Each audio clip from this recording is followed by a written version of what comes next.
Today's episode of Inbound and Down is brought to you by HubSearch. If you don't know the name HubSearch, you need to. Founded by a former HubSpot recruiting manager, they're a recruiting team 100% devoted to the HubSpot ecosystem. If you need to hire and grow your team, call HubSearch today. HubSpot customers and agency partners ask for rock stars, and they deliver. Learn more at hubsearch.com/podcast. This is Brian Halligan, and you're listening to Inbound and Down from Morey Creative Studios.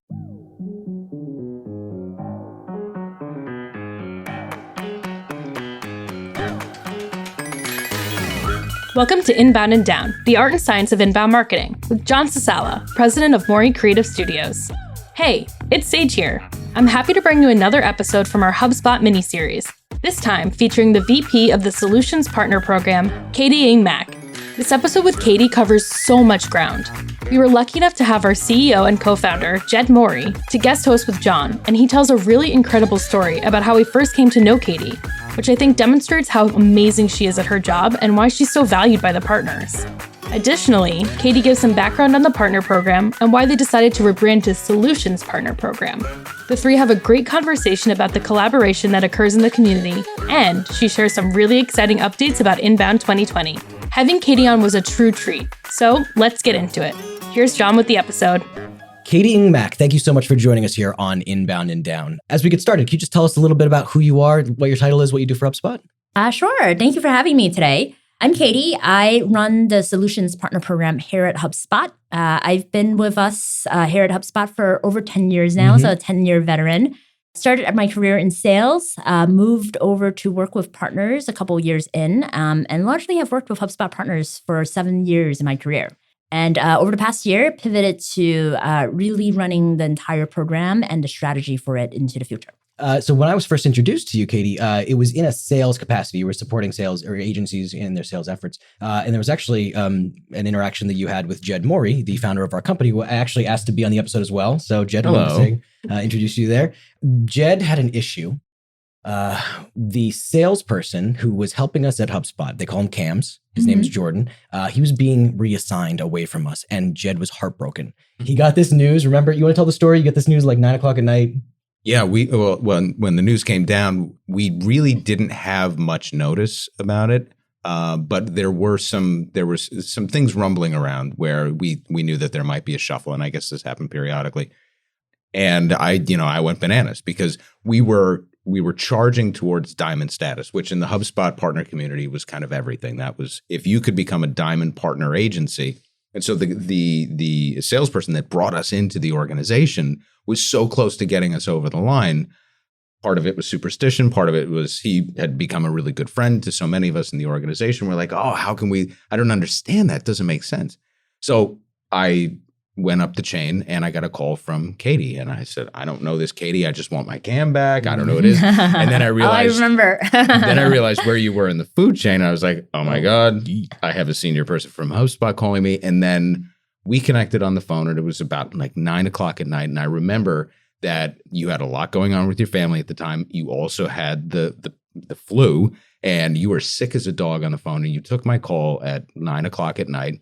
And I must have rambled just for an hour and you heard it out and you were measured and you were empathetic and it was everything that you would imagine a HubSpotter would be to one of their partners. And you were all of those things. And by the end of it, I was like, all right, I'll let it go. And I just felt so good about it. And the transition was really managed really warmly and there were no hard feelings around. And we have a wonderful cam now. Her name is Sophie. And she's terrific. She's crushing it. Yep. We still talk to Jordan. And it's like we just expanded our family network here at HubSpot. That's the kind of personal attention that you guys give. So I wanted to say thank you officially where this was recorded for being so empathetic and being so patient and kind with us. Oh, that means so much to me. It's funny because I think what happened when we made those changes with the partner assignments for the channel account management support, I honestly think it's almost like one of the lowlights of my career, just in terms of how, as I think back on it, there are just so many things that I could have done that could have made that better. And one of the things that I do value from that experience is actually like kind of really getting a reminder from our partners around like how much we mean to their business. Mhm. Like, I think, when you run a strategy, here's a business, like when you, whether it's building a partner program or building software, like I think we all have the mission in mind and we all have the right intentions, but like sometimes like you forget the connection with the people that actually use your products or the people that are part of your program. And, oftentimes we do get that connection when, people send us an email telling us how thrilled they are to hit diamond. Congratulations. Thank you. And then sometimes it's when like they feel really hurt by our decisions. Mhm. So I think that situation had actually like been a really big reminder to me and something I still carry today that like, when we make decisions as a program, like we're really impacting people and their lives and their businesses and their livelihood. It's something that we always believed in at HubSpot, but it was such a very prominent low light of my career. But it's also like a very valuable lesson for me because it's very top of mind for me right now as I think about the program for the future, like how important it is to keep the people in mind, like the people that this impacts, the people who will really be like feeling these changes. And I'm hoping that it just helps me be a better leader for the program and really make better decisions for our partners as well as our internal team. We should break down what exactly the partner program is as we go forward so that people understand, people outside of HubSpot understand kind of what it is. But what I'll say as a partner to kind of tee that up is you're exactly right that this is not transactional for us. And that's one of the most unique aspects of this relationship between an outside organization and software. Your software, it's a SaaS platform. Why would we be so emotionally connected to it? And a lot of that is because what we just talked about with Kevin Dunn, for example, like that culture and the principles, we adhere to your principles as well. We bought in, we drank the Kool-Aid, and we got really attached to the people behind the process and behind the platform. And so it's good to hear you acknowledge that. And I think it's one of the things that makes the secret sauce of this particular partner program. So if you want to, it's the best partner program out there. I mean, the amount of support that we get from you guys and the way that, you step in, not just to help us, with our sales processes, but it's also delivering services, helping us educate our team members. And it's, in a very consistent way where we're connecting with people on a monthly or even more frequent basis, just kind of checking in, taking a pulse and making sure that we have everything we need to be successful. It's really a wonderful program. Just to give people a little insight into how it's structured, partners like ourselves, an agency who might want to join in and start offering HubSpot solutions, we are tiered. And you start at the very beginning. Mike likes to make the joke that you started at like wood and then you work your way up to silver and gold. Kind of like a marriage, huh? Yeah. Over the course of the years, like you earn like, I think, what is it? Like the first anniversary you celebrate with paper. Yep. And then like by your 10th anniversary, you celebrate with moon chunks. Moon You chunks? have to give them rocks, asteroids. I think I told my husband it needs to be a bigger diamond ring than what I received from my engagement because, it's something worth celebrating. I won't remind him of something different. That's a funny connection. Yeah. So as you do escalate through the partner program, you achieve different statuses. And speaking about upsetting partners or how this impacts them, you had made an announcement back at Inbound last year that there was a little bit of some concern among the partners who were like, why are they making this change? Can you talk a little bit about the changes that you announced and kind of what's different with the partner program now? Sure. So there were a bunch of things that we announced at Inbound. I think the biggest news was that we have decided to rebrand the partner program. Yeah. And that we will be launching. So we officially, we're called the HubSpot Agency Partner Program because when we started as a business, when we started the partner program 10 years ago, we were primarily a marketing software company. And our partners were marketing agencies that offer services like content creation, email marketing, and campaign management. 2 years ago, in 2017, when we branched out to the into sales products, we also launched a small-scale sales partner program where we started to work with sales coaches and sales consultants. Over the past couple of years, HubSpot has evolved a lot. And I would say the world that we lived in has evolved a lot. Like today, HubSpot is a full customer experience platform for growing businesses. Yep. And what we have seen over time is that a lot of our partners have started to evolve along with our product, expanding their services and expertise. A lot of our customers' needs have also evolved. So what we have seen is that many of our customers are starting to work with more service providers and increasing that number in order to really feel like they have the team in place to help them grow their business. Mhm. As we were seeing these changes, we decided to rebrand and relaunch as the Solutions Partner Program so that it's a better reflection of the ecosystem that we were becoming and the ecosystem that we will be building into the future. And we believe that this ecosystem is important because, regardless of whether or not HubSpot has a partner program, there will be an ecosystem of service providers that build their businesses around the HubSpot platform. Yeah, and they don't all look like agencies anymore. Like you said, there's people that are stepping in different capacities, and they want to feel like they can also help their clients or people that they support leverage HubSpot, even if they don't look like what has traditionally been the partner agency. So, I think actually after we digested and got comfortable with it, I think it's incredible. I think it, because we want people to know when they come to us that we're not just an agency trying to sell for HubSpot. We're trying to solve their problems and to refer to ourselves now as a solution partner as opposed to a partner agency. It's not like a commission-driven thing. We're trying to find solutions for our clients and for their needs. So I think that's a brilliant change. The other change that was announced was removing the bottom tier. Is that right? Was that silver that we did away with? Yep. And instead, we're calling those new, what is the new name for the very first tier? We added a level to the program called the provider level. Provider. Okay. So that's not, how would you describe the provider level? Yeah, so the provider level is a simpler entry point into the program for service providers that want to be part of our ecosystem. So it really goes back to what I was sharing before around how, regardless of whether or not HubSpot has a partner program, there will be an ecosystem of service providers out there that build businesses around our platform.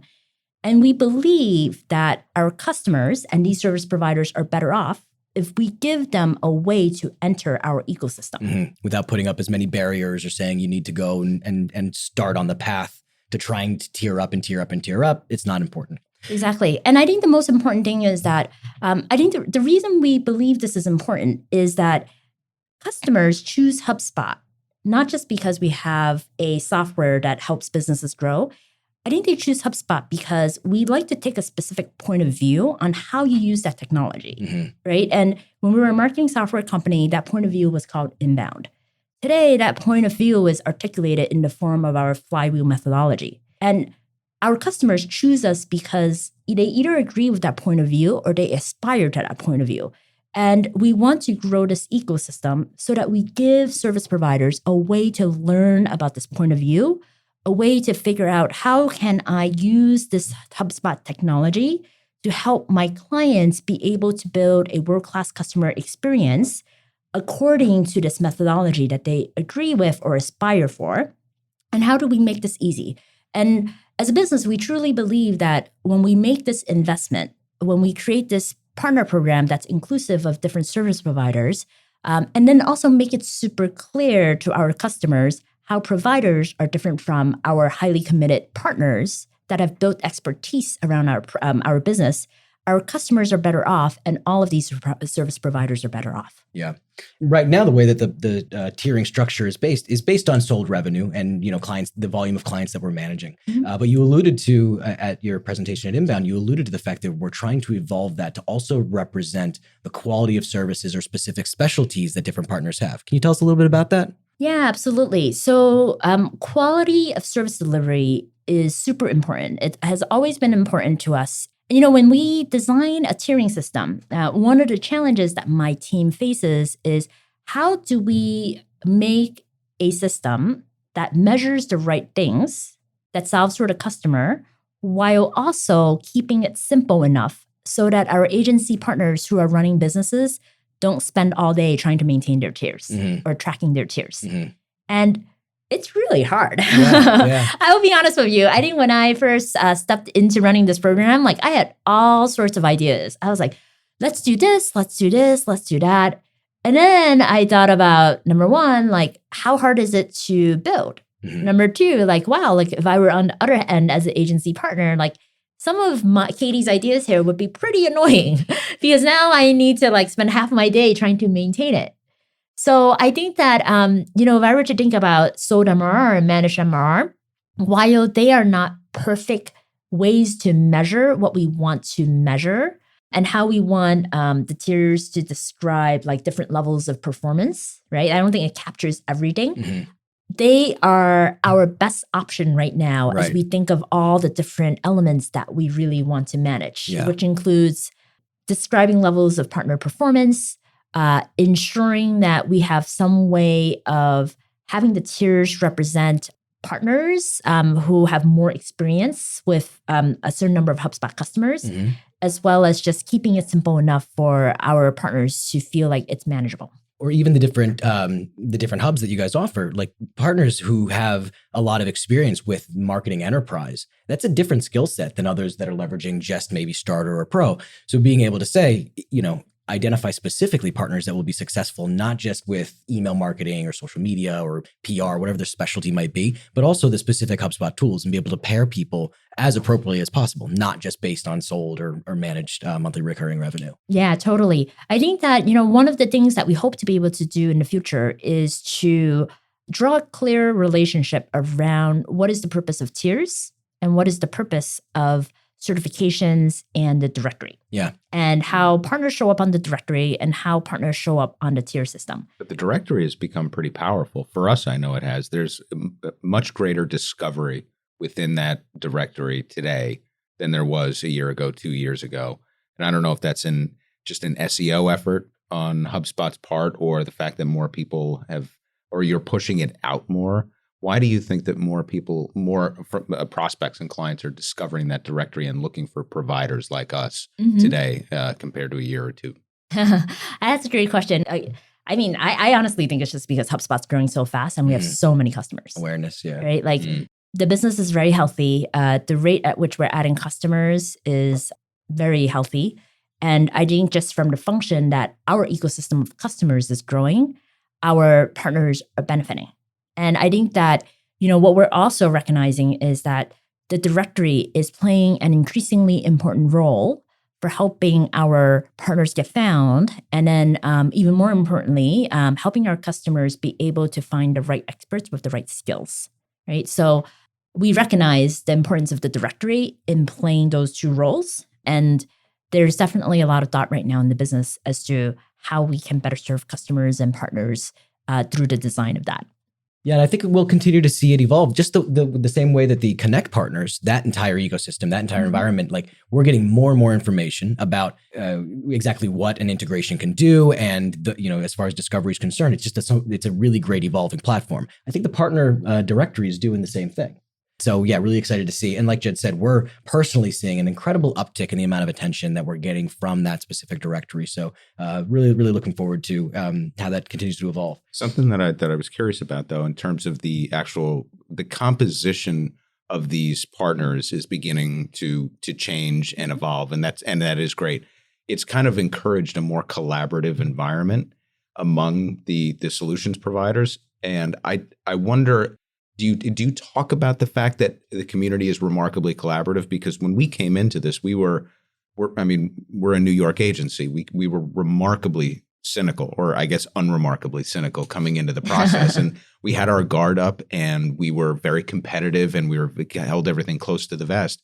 And that is not the HubSpot way. And that is not this partner community way. The amount of sharing and collaboration that happens here, it can't just be natural. There has to be some sort of concerted effort on your side, because it is not uncommon for us to search the directory or rely on our CC or our CAM to discover people that can assist us in a design build or in a process with a client where we don't have an expertise. Yep. Yeah. How much do you think about that type of collaboration? How much of it is natural and how much of this is like a deliberate, consistent effort? That's a great question. Right now, it's all natural. Wow. It is 100% natural. It 100% comes from the culture within the community. It's 100% partner driven. Mm-hmm. I wish I could take credit for that, but it is 100% partner driven. We talk a lot about, as this ecosystem grows, what is HubSpot's role in ensuring that we can help to maintain that culture. So we have definitely been called by a bunch of partners to really think hard about potentially creating like a culture code for the partner community and really establishing some rules of engagement. Yeah. I love think- that. Yeah, I think we would probably want to see how we can facilitate that versus us truly like establishing them. But it's something that my team's putting thought into, like this year, just to see how we can play a role in that. Just because it was literally like a partner request. Because I think what our partners really value is that I think they do recognize what you mentioned, which is that this is rare. It's rare to get this collaborative culture. And it's so incredibly valuable. And we become friends with other, like authentic friends with other agency owners and providers in the space. And that's just not normal because we should be at each other's throats. And I think if we were encouraged, if we were within another system, it would very much be that way and it would be dog eat dog. But it to me, it's an extension of the culture. If you say that it's not necessarily a deliberate effort, then it is a deliberate effort to infuse that type of culture into the extended community as well. So I know you were actually integral in expanding outside of just the United States and making this an international company. Did that start with HubSpot specifically servicing users in other countries, or was that enabling people in other countries to start agencies that could help resell HubSpot? HubSpot's international growth actually is 100% an inbound story. I was actually one of HubSpot's first international sales reps. Before I started in the partner side of the business, I was a direct sales rep. I received leads, inbound leads, because HubSpot has great content. We have an amazing blog, and people come visit the content. They fill out a landing page, and then you become a lead, right? Classic inbound marketing 101. I was a sales rep 10 years ago. And then I think 3 months in, what we realized is that we were getting leads from all over the world asking to buy our software. Someone should follow up on them. So I was told that I was given, hey, Katie, like, why don't you take this fantastic opportunity to call all of these leads outside of North America where we don't have an office, where we don't support the time zones. It's a great career opportunity. So I ended up through that method selling HubSpot to, I think, like 23 different countries. Yeah. And it was just amazing during that time because I think I was still trying to fathom, like, how can like a small startup outside in Cambridge, where you have a sales rep who is primarily calling from her home, can convince people to buy software and, to fill out a payment link.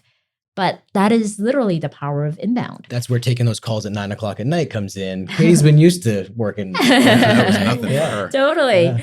And that was actually how our partner program expanded as well. Like we basically looked at like, where do we have some sort of presence? And then the way our customers found us is exactly the same way our partners found us. Like agencies found us through our blog and through a lot of our content. And when we started seeing a certain kind of like momentum in a market, we go in and we would invest. And very oftentimes when we enter a new market, our partners are helping us pave the way there. So our partners just have played a remarkable role in our international growth. So I will say to anybody listening to this episode who is maybe considering becoming a partner, if you're in a country that's maybe new to the HubSpot world, getting in early is incredible. We've seen some agencies that are, in these other countries where there's very little competition for actual inbound HubSpot solution partners. When you can get in there early, you have such an advantage over anybody else. And we know that it's going to grow in whatever country you're in. So jumping in as soon as possible is really a great piece of advice. HubSpot's a little bit of a unicorn in terms of how much of its revenue it derives from this partner community. You have been cultivating these relationships and carrying them very carefully since day one. And that's unique. Not a lot of other companies have actually thought to put as much effort into the partner community. Can you explain why that came about? I need to think a little bit about how it came about. Like I'm literally trying to think back 10 years ago. Like, why did we decide to go that route? Like, why did we invest so much into the agency partner program? Honestly, I think we were just gaining so much momentum. Yeah. We had our first partner, Paul Rotzer, who basically figured out, along with Pete Caputa, who started the partner program at that point, that agencies have an opportunity to pivot their business towards inbound marketing services. A lot of agencies during that time did one-off projects. And by offering inbound marketing services, they were able to shift their revenue from one-time projects, one-time revenue to recurring revenue. And that Marketing as a became, service. yeah, marketing as a service. And that became a much healthier way for agencies to grow. And that message just resonated so much with a lot of agencies out there who are struggling offering traditional services. And they were seeing that their world was starting to shift to digital. And they didn't know how to make that shift until HubSpot came along. Right. And they saw the partner program as a way to help them make that shift. So you just described our company. We went through exactly this in the path that we've taken. We came from, among other things, radio and events and catering. We were a newspaper. Our flagship product was a newspaper, and we saw the writing on the wall, and it was heartbreaking. But when we decided that we had to pivot our business to keep people employed, we had great designers and we had great content developers. And we said, this would be great for us to get into this space. And along comes HubSpot, doing exactly what you described, helping us shift into a digital agency space and giving us the guidance and the education and the support. We would not be where we are if it weren't for HubSpot. You guys have saved our lives. For us to be finding the success that we have over the last 5 years, you've really made a difference. And we wouldn't be in business if it wasn't for the support that you guys have given us. Wow, that's amazing. And what I think creates this culture in the partner community? Like we here internally, the people who work on the partner team love being part of that evolution. Mm-hmm. They truly love helping. I think everyone here at HubSpot loves our mission, which is to help millions of businesses grow better.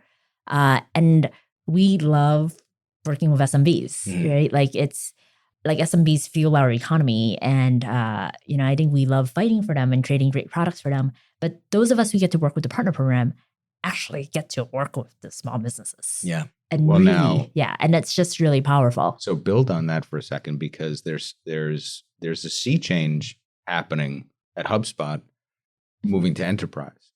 You have a new partner tier called the Elite tier. Yep. And you also, the marketing enterprise has now scaled to such a degree where HubSpot's really appropriate for almost any size company, including enterprise. I think the words that I've begun to hear in the halls of HubSpot is, not only is it easy to use, it's powerful. Yep. So we've moved past the tyranny of or. You either get one or the other, and now it's everything. So can you talk a little bit about how this sea change is happening, even though you are wonderful for SMBs, how you're also really well positioned for enterprise, along with the fact that you now have enterprise level partners in the community as well? It just seems kismet. It seems like it's all happening at once, really well timed. I think in today's marketplace, to win the customer, you have to be easy to use and powerful. I think the shift that I've seen happening in terms of customer expectations is that your small and medium-sized businesses, even if they're not enterprise level, are expecting enterprise level capabilities. Like I think once upon a time, these businesses didn't have technology, right? Like technology was not the backbone by which they ran their business. For a lot of these businesses, they recognize that technology has to be the backbone by which they run their business. And what we once upon a time have understood to be capabilities that only let's say Fortune 500 companies have access to, now smaller businesses are expecting access to that, because they really believe that in order for them to build an effective go-to-market strategy, they need to be able to create a world-class customer experience. Like once upon a time, I would say building a world-class customer experience is the tagline you would use if you were going after the biggest companies in the economy.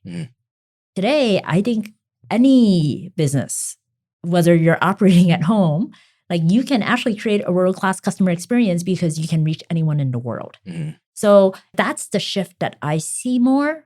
So a lot of the capabilities that we're building into our product, we're seeing because that's the customer's expectation. I think there's much more of an expectation for these sophisticated capabilities for businesses now, because that's what they think they need to do in order to really win in the market. Well, I think exactly that is why HubSpot is winning the way that they are. So again, we're grateful. You've saved our business. And, as a partner, we really look to people like you to keep this community strong. So thank you, Katie. So Katie, before we wrap up, is there anything else that you want to maybe tease out or let us know what's coming down the pipeline? Like, what are you working on right now? Well, I am working on the partner experience at Inbound. The partner experience, is this like a All right. partner world? Is it a ride? Is it a whole little lounge? Tell me about this. Well, this is a big year for the ecosystem, right? This is a big year for all of our partners. So just to describe for you, like a meeting that I was in the other day. So JD Sherman, who's the president of the company, was in the room. Kim Darling, who runs Inbound, was also in the room. I was out there with Sam Sepos and John Dick, who runs our partner marketing team. And we were all trying to think about, like, how can we create a partner experience at Inbound that would really inspire the community? What I personally want this year is not only for our partners to come, but for our partners to bring their entire team. Because, I keep hearing from our partners every year at Inbound, and Inbound is one of my favorite times of the year because I get to meet partners in person and it makes all of this just real. But I hear them say, like, oh, like, this is so great. Like, I'm so glad I brought my team, because every time, like, I connect with HubSpot, I try to explain the HubSpot magic to my team, and they don't really get it until, like, they come to HubSpot or until they engage with someone at HubSpot. So what I hope is that not only do our partners come, that they like bring their whole team so that they all get inspired by the experience that we really try to create for our customers and also for our partners. So that's the only thing. That's what we're working on, and anything you guys can do to help with that and spread the message would be great. Well, very exciting. Yeah, we love Inbound, and looking forward, especially this year. They're changing it. It's not the first week of September. Inbound's going to be in August, I believe. Is that right? It is in August. Yep. So that, for any parent, anybody who has a kid getting on the bus for the first day of school, they don't have to miss out on it because I'm away at Inbound. So thank you very much for moving it as well. No problem. Just as a fun fact there. So last year, on the day of my keynote, was my son's first day of school, which I missed. Yeah. But I made it for pickup. Oh, you got home from pickup. Right, good for you. So I actually disappeared on the tail end of partner day. That's why you wrapped up early? Yeah. So I made pickup, and I brought him a slushie and Dunkin' Donuts. So he was a happy camper that day. All right. Well, listen, I think I would just take all your cues from how to make partners happy from whatever you do to make your son happy. Like slushies and donuts, I think it sounds like a pretty good day. There you go. That's going to be our Inbound experience. Yeah, I love it. All right. Well, thank you for joining us. If you enjoy our podcast, please subscribe. You can rate us, review us, share us with everyone you love. If you have any suggestions for future episodes of Inbound and Down, please email us at inbound@moreycreative.com. I also want to encourage you to subscribe to our question of the day. That can be found at moreycreative.com/QOTD. You can also find us on social media everywhere at Morey Creative. So, Katie, where can people find you?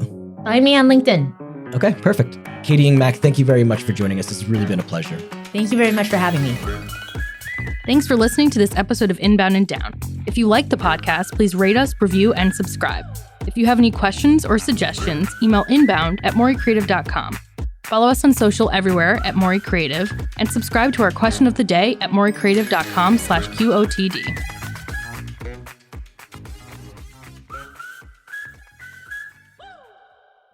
This is a Morey Creative Studios podcast. Thanks for tuning in. Take a listen to this trailer for another Morey Creative Studios podcast. Hey, it's Jed Morey, CEO and founder of Morey Creative Studios. We're a Diamond HubSpot solutions partner that helps B2B clients leverage HubSpot to achieve sustainable growth. Or, as we say, help businesses grow for good. And there you have it. Grow for good. Now, I get it. So this is a show about how companies can grow revenue and scale their businesses. Not exactly. While this is a show about amazing companies who have grown in their industries, some even becoming a household name, it's more about how they've grown, by doing good things. We're tackling the age-old question, can you do well by doing good? See, I grew up in the 80s, during the greed is good era. Barbarians at the gate, bigger is better, mergers, acquisitions, and LBOs. Executives read Sun Tzu and quoted The Godfather in meetings. Now don't get me wrong, there's a time and a place for a well-timed Godfather quote. But today, things are changing for the better. There's a realization that you don't have to destroy the competition, the little guy, and the planet just to come in first. You can be the best and do really positive things. Of course, it's not always easy, and there's a perception that giving back as part of your culture and a way of doing business has to come at a price, and that price is typically the bottom line. But companies like Ben & Jerry's, Patagonia, Bombas Socks, and thousands more have demonstrated that if anything, building in a culture of goodness and giving back can actually promote your brand and help make your investors more money. Our company lives this mantra by producing a podcast called Newsbeat. It's a social justice podcast that combines hard-hitting, quality journalism with original music and verses from independent hip-hop artists from around the world. It's an amazing and soul-filling endeavor, and it's our contribution to help make the world a better place by leveraging our skill set, and honestly, we do it because we can. We do it because we should. So we got to thinking about how can we best combine our love of podcasting with our love of marketing and the work that our organization does to help companies grow for good. Hence, Grow for Good. So thanks for checking out this introduction. I hope you love the shows and learning about these companies and how they're changing the world and doing good things. If you like what you hear, please like us, share us, and review us in your podcast app. If you have a suggestion for a company that's doing really good things in the world, be sure to let us know by emailing us at growforgood@moreycreative.com. Stay tuned for more, and thanks for joining us.